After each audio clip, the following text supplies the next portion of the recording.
আজকে আমরা আমাদের দিন সংক্রান্ত একটা বিষয় আলোচনা করব, যেটা আসলে দুনিয়া কেন্দ্রিক। আমরা জানি আমাদের দিনটা দুনিয়া এবং আখিরাত দুটোকে নিয়ে। আর দুনিয়ার মধ্যে অনেক জিনিস আল্লাহ তাআলা আমাদেরকে দিয়েছেন সেগুলোর হেফাজত করার জন্য।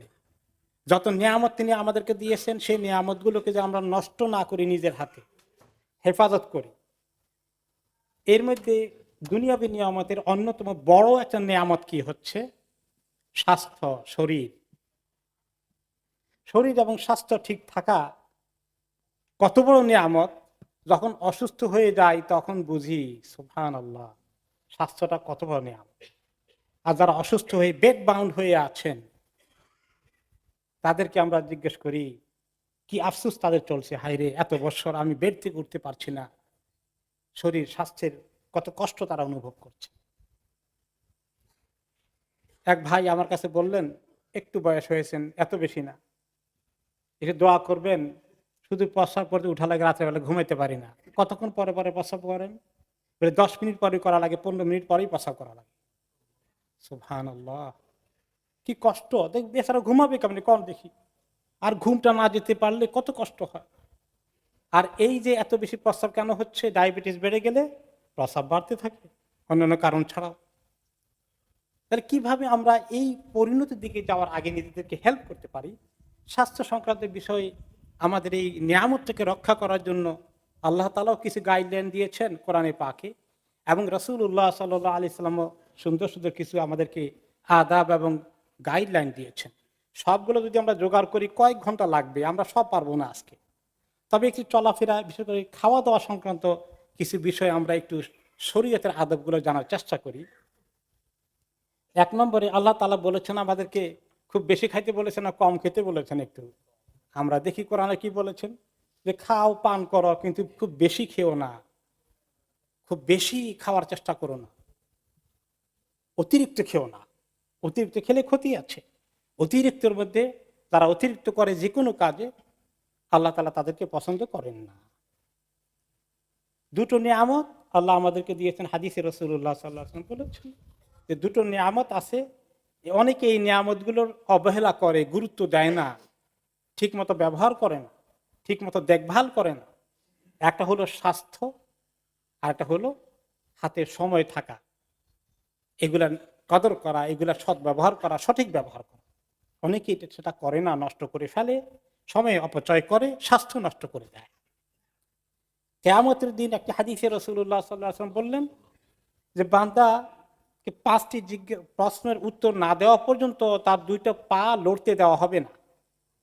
একটুও থামতে পারবে না, উত্তর না দিয়ে হাঁটতে পারবে না। 1 নম্বর হচ্ছে তার এই যে বয়স দেওয়া হয়েছে 20, 30, 60, 70, 100 বছর, এই বয়সটাকে কি কাজে লাগিয়েছে হায়াতকে। 2 নম্বর, সে যে এলেম শিখেছে, জ্ঞান শিখেছে, কতটুকুন তার সৎ ব্যবহার করেছে, কাজে লাগিয়েছে। 3 নম্বর হচ্ছে তার সম্পদ কিভাবে অর্জন করেছে, ইনকাম করেছে, হালাল না হারাম, মানুষকে ঠকিয়েছে না হালাল ভাবে করেছে। 4 নম্বর হলো আবার এটাকে ব্যয় করেছে কিভাবে, অপব্যয় করেছে, পয়সা নষ্ট করেছে। 5 নম্বর হচ্ছে শরীরটা কিভাবে খরচ করেছে, এই শরীরটাকে নষ্ট করেছে না যত্ন করেছে। আর এই শরীরকে, এই এনার্জিকে আল্লাহ তাআলার কাজে লাগিয়েছে না উল্টা পাল্টা গুনার কাজে লাগিয়েছে। এগুলো সবগুলো প্রশ্ন আল্লাহ তাআলা আমাদেরকে করবেন। এই একটা জরুরি কথা যে আমাদেরকে জিজ্ঞেস করা হবে। তার মধ্যে শেষ বাক্য ছিল শরীরকে কোন কাজে লাগিয়েছে, কিভাবে যত্ন করেছে, দেখভাল করেছে, লুকাপড় করেছে। এরপরে আমরা দেখি খাওয়ার ক্ষেত্রে বিশেষ তাকিদ এসেছে। নবী করিম সাল্লাল্লাহু আলাইহি ওয়াসাল্লাম কম খাওয়ার জন্য এত গুরুত্ব দিয়েছেন, তিনি বলেছেন এতটুকুন খাওয়া দরকার যতটুকুন খেলে শরীরটা মোটামুটি তার মেরুদণ্ডটা সোজা থাকে। পেট ভরে খাওয়ার কথা কোনো দিন কোনো কোরআন হাদিসে বলা হয়নি। পেট খালি করে খেতে হবে। তো এবং তিনি বলেছেন বেশি থেকে বেশি খেলে পেটের 3 ভাগের 1 ভাগ খাবার দিয়ে ভর্তি করবে, বাকি আরেক ভাগ পানি দিয়ে ভর্তি করবে, আর আরেক ভাগ খালি রাখবে। তাহলে তার শরীরে এনার্জি ভালো থাকবে এবং তার শরীরের মধ্যে মানে চাঙ্গা থাকবে এবং তার কষ্ট হবে না, সেটা শরীরের জন্য এবং তার আমলের জন্য উভয় ক্ষেত্রেই ফায়দা দেবে। কিন্তু আমরা তো খাবার দিয়েই ভর্তি করে ফেলি, পানি তো অতিরিক্ত, আর খালি তো প্রশ্নই আসে না। তাহলে আমরা হাদিসের আমলের বিপরীত কাজ এই পর্যন্ত কতদিন করেছি হিসাব করা দরকার। এই জন্য তিনি বলেছেন একজন মোমেন এক পেটে খায়, এক নাড়িতে খায়, এক ভুঁড়ি খায়। আর যে মোমেন না সে মানে 7 ভুঁড়ি পরিমাণ খায়। ইবনে ওমর রাদিয়াল্লাহু আনহু একদিন বললেন তিনি কাউকে কোনো গরিব ছাড়া খেতে বসতেন না, কোনো মিসকিন পাওয়া যায় কিনা অপেক্ষা করতেন, আসলে তাকে নিয়ে একসঙ্গে খাবেন। তো ওনার কাজের ছেলেকে পাঠালেন, কাউকে ধরে নিয়ে আসো, আমি খাবার খাবো তার সাথে। ধরে আনছে এক লোককে, এমন খাওয়া খেয়েছে সব সাবার। তিনি বললেন যে এরকম লোক আর এনো না, কারণ মোমেন এক পেটে খায়, সে তো 7 পেটে খেলো। এরপর আরেকটি দিকে আসছে যে খাবারের কোন জিনিসটা শরীরের জন্য ভালো, এগুলোর গাইডলাইন কোরআন এবং হাদিসে এসেছে। আল্লাহ তাআলা কোরআনে পাকে বলেছেন সূরা তাহার মধ্যে যে আল্লাহ তাআলা তোমাদের জন্য জমিনকে সমতল ভূমি বানিয়েছেন এবং সেখানে তোমাদের জন্য রাস্তাঘাট ইত্যাদির তরিকা বের করার তরিকা শিখিয়ে দিয়েছেন। আকাশ থেকে বৃষ্টি নাজিল করেছেন, পানি নাজিল করেছেন, এবং সেটার দ্বারা আমি জমিনের মধ্যে তোমাদের জন্য বহু রকমের গাছপালা, শাক সবজি, ফল ফ্রুট রকমারি আমি তোমাদের জন্য সৃষ্টি করেছি, এগুলো খাও। আর এই ঘাস এবং জঙ্গলের মধ্যে তোমাদের গরু ছাগল গৃহপালিত পশুগুলোকে চড়াও, ঘাস খাওয়াও। তোমরা নিজেরাও খাও এগুলো বেশি করে, এই হার্বাল জিনিস, ভেজিটেবল প্লান্ট এগুলো বেশি করে খাও, এই জাতীয় জিনিস।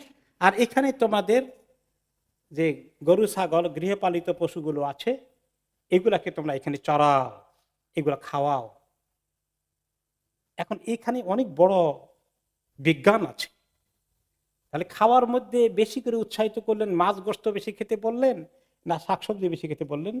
শাক সবজি, সালাদ, ফ্রুট এগুলোর দিকে তিনি ইঙ্গিত করেছেন। এখন আপনি যে কোনো ডাক্তারের কাছে গেলে বলবে যে গোস্ত কম খান, ডায়াবেটিস হয়ে গেছে, কার্বোহাইড্রেট কম খান, ফ্রুট খান বেশি, সালাদ বেশি খান। এবং আরো যারা হেলথ এক্সপার্ট তারা বলে যে যে গরু বা ছাগল এদেরকে ঘাস খাওয়ানো হয় এগুলো ভালো। কোনো কোনো সময় এখানে ফার্মের মধ্যে গরু ছাগলকে ঘাস খাওয়ায় না, কি খাওয়ায়? বিভিন্ন গ্রেইন খাওয়ায়, গম খাওয়ায় ইত্যাদি অনেক কিছু খাওয়ায়। এগুলো খাওয়াইলে মোটা হয় বেশি, ফুলে তাড়াতাড়ি। এগুলো ক্ষতিকর, এমনকি এগুলোর দুধও ক্ষতিকর।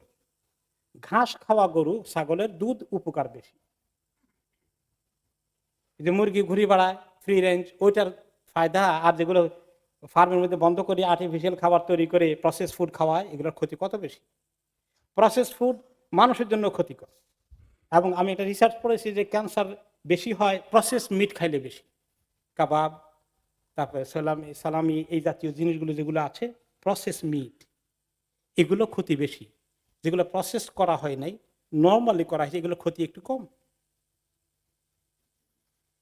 যদিও আল্লাহ তাআলা আমাদেরকে গোশত খেতে কম বলেছেন, তিনি মাছের প্রশংসা করেছেন, মাছটা ভালো। তিনি সূরা নাহলের 14 নম্বর আয়াতে বলেছেন যে তিনি সাগরের মধ্যে তোমাদের জন্য সুন্দর গোশত, ফ্রেশ গোশত রেডি করে রেখেছেন। সাগরের গোশতের নাম কি? মাছ। এবং সবাই জানে, এখন বলে যারা হেলথ এক্সপার্ট, যে white meat is better than red meat. আর হোয়াইট মিটের মধ্যে 1 নম্বর হচ্ছে মাছ, 2 নম্বরে যদিও চিকেনকে মনে করা হয়। মাছটা হলেও এত উপকারের, ক্ষতি কম। আর এই মাছের মধ্যে এত জরুরি জিনিস আছে। তার মধ্যে আবার তিনি বলেছেন যে 2 রকমের সাগর আছে, 2 রকমের পানি আছে, মিষ্টি পানি একটা, লবণাক্ত পানি আরেকটা। দোনোটার থেকেই তোমরা এরকম ফ্রেশ মাছ পাও। তবে সাগরের লবণাক্ততার মধ্যে বেশি ফায়দা, সেটার ব্যাপারে এই জন্য ওমেগা 3 যেটা মানুষের স্বাস্থ্যের জন্য দরকার, এটা সি ফিশের মধ্যে বেশি এবং কয়েকটা আইটেমের মধ্যে আরো বেশি পাওয়া যায়। তাহলে খাবারের ব্যাপারে কোরআনে পাকে কি সুন্দর গাইড করেছে আমাদেরকে। তাহলে বোঝা গেল গোশতের আলোচনা যখন কোরআনে পাকে এসেছে, তিনি বলেছেন যে তোমরা এই সমস্ত ক্যাটল যেগুলো আছে এগুলোর গোশত তোমরা খাও, ওগুলো থেকে অনেক ফায়দা নাও। কিন্তু ওগুলোর এত প্রশংসা করেননি, গোশতের মধ্যে ফজিলত বেশি। ওমর রাদিয়াল্লাহু আনহু, নবী করিম সাল্লাল্লাহু আলাইহি ওয়াসাল্লাম, ওমর রাদিয়াল্লাহু আনহু সাহাবায়ে কেরাম গোশত কম খেতেন। ওমর রাদিয়াল্লাহু আনহু সাবধান করতেন। তিনি বলেছেন যে গোশতের মধ্যে এত ক্ষতি আছে, যেটা অ্যালকোহল মদের মধ্যে যেরকম ক্ষতি আছে, গোশতের মধ্যে এত ক্ষতি আছে। যদিও পার্থক্য হলো যে গোশত খাওয়া হারাম না, কিন্তু মদ খাওয়া হারাম। কিন্তু ক্ষতির দিক থেকে কিন্তু কম না, ক্ষতি অনেক আছে, সে কথা তিনি ইঙ্গিত করেছেন। এইভাবে আমরা দেখি যে আমাদের এই দিনের মধ্যে আল্লাহ তাআলা অনেক গাইডলাইন রেখেছেন। এছাড়া পানির ফজিলত আল্লাহ তাআলা বলেছেন যে আমি পানির থেকে সব কিছুকে সৃষ্টি করেছি, এবং আমাদের শরীরের 70% বা তার বেশি পরিমাণ হচ্ছে পানি। পানি বেশি খাওয়া দরকার। পানি কম খাওয়ার কারণে অনেক রকমের রোগ সৃষ্টি হয়ে যায়। আবার সেক্ষেত্রেও আবার কন্ট্রোল আছে, যদি আবার এত বেশি খাওয়া শুরু করে দেয় সেটার আবার সাইড এফেক্ট আছে, যে অতিরিক্ত যে কোনো জিনিসই ক্ষতিকর হয়ে যায়। সব কিছু ব্যালেন্স আকারে চলতে হবে। এই ব্যালেন্সের কথা আল্লাহ তাআলা বলেছেন, মিজান বলেছেন। তা আপনি দেখবেন যে কিভাবে আমাদের এই শরীরকে আমরা ঠিক রাখবো, এই আমানতকে, এই বিষয়ে আল্লাহ রাব্বুল আলামিন আমাদেরকে অনেক গাইডলাইন দিয়েছেন। এই গাইডলাইনগুলো যদি আমরা মেনটেন করি, তাহলে দেখা গেল যে আমাদের আলহামদুলিল্লাহ এই শারীরিক অনেক রোগ হবে না। মেজরিটি রোগের উৎপত্তি হয়েছে আমাদের অসাবধানতার কারণে, খাওয়া দাওয়া উল্টা পাল্টা পরিমাণ বেশি খাওয়ার কারণে। আপনি ডাক্তারের কাছে গেলে এখন আপনাকে শুধু বলবে এটা কম খান, ওইটা কম খান, ওইটা কম খান। তার মানে এতদিন আমরা ক্রাইম করেছি, সমানে খেয়েছি। এই যে খাওয়ার ক্ষেত্রে বাছ বিচার করিনি। এত সুন্দর দিন আপনি কোথায় পাবেন? যাদের কাছে নাই, মেডিকেল সায়েন্সে যারা লেখাপড়া করে অনেকেই, তাদের কাছে কোরআন হাদিসের গাইডলাইন নাই, কিন্তু তারা রিসার্চ করে করে যেগুলো বের করছে, দেখা যাচ্ছে কোরআন হাদিস 1400-1500 বছর আগে এগুলো আগেই বলে দিয়েছে। কিন্তু আমাদের কপাল পোড়া, আমরা এগুলো জানার চেষ্টা করলাম না। তো আমরা তো এখন বলবেন যে যে বহুদিন পরে এই খুতবা দিলেন, এতদিন তো খালি ইমান আমলের কথা বললেন। তো এখন ইমানে এত দুর্বল, ওইদিকে তো শোনার সুযোগ পাই না। এখানে ডাক্তারের কাছে গেলে তো এগুলো কিছু শোনা যায়, কিন্তু কোরআন হাদিসের কথা তো, ইমান আখিরাতের কথা তো ডাক্তাররা বলবেন না। এই জন্য আমাদের ওগুলা কুলাতেই সময় পাই না। তবুও আল্লাহ তাআলা আমাদেরকে শিখিয়েছেন কি, রব্বানা আতিনা ফিদ দুনিয়া হাসানা ওয়া ফিল আখিরাতি হাসানা ওয়া কিনা আযাবান্নার। এই যে ব্যালেন্স দুনিয়ার জীবনকে আখিরাতের জীবনকে সুন্দর করার জন্য আল্লাহ তাআলা যেন আমাদেরকে তৌফিক দান করেন।